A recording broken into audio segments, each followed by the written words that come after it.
So eto na mga idol, boxing update po tayo. Casimero Cuadro Alas gusto po agad magkaroon ng isang rematch dito nga po kay Yukinori Ogoni.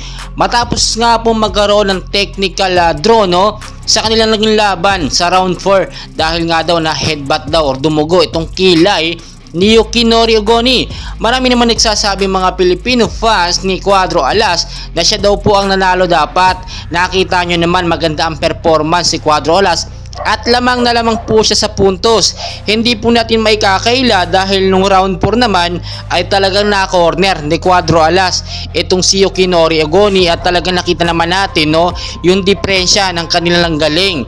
Kahit nakita natin na hindi ganon ka-impressive ang mga galaw o kilos nitong si Alas, ay nakita naman natin na dikit-dikitan or lamang sa puntos sa suntok itong si Casimero Cuadro Alas kung ikukumpara natin dito kay Yukinori Ogoni. At ayon na rin kay Cuadro Alas, kaya niya nga daw po sanang tapusin sa round 1 pa lang itong si Yukinori, pero pinatagal niya daw para hindi naman nakakahiya sa mga Hapones na boksingero at para naman daw magkaroon ng magandang laban kasi main event sila. Pangit nga naman daw kung tatapusin niya agad-agad dahil po sa hindi inaasahang pagdurugo tinamaan sa kilay.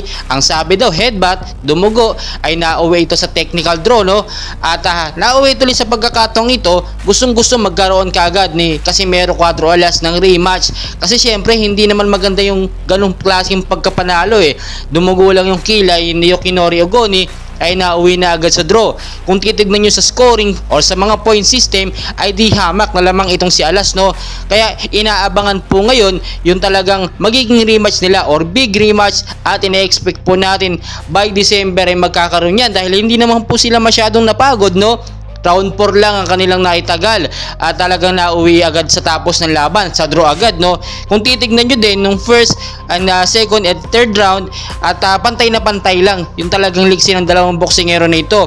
Si Yukinori Ogoni maliksi man pero sugod lang ng sugod. Ito naman si Cuadro Alas medyo malamya ang kanyang kilos dahil nga sinabi na rin niya nakakagaling niya lang sa trangkaso nanibago kasi sa saklima sa Japan, sobrang lamig.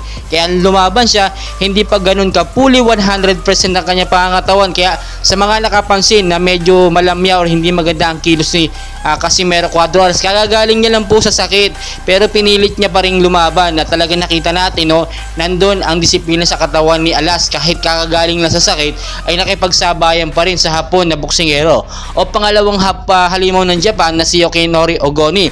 So abangan po natin yung next update and please ako pinakikiusap, huwag niyo pong kalimutan mag-like and subscribe for more boxing updates sa Pilipinas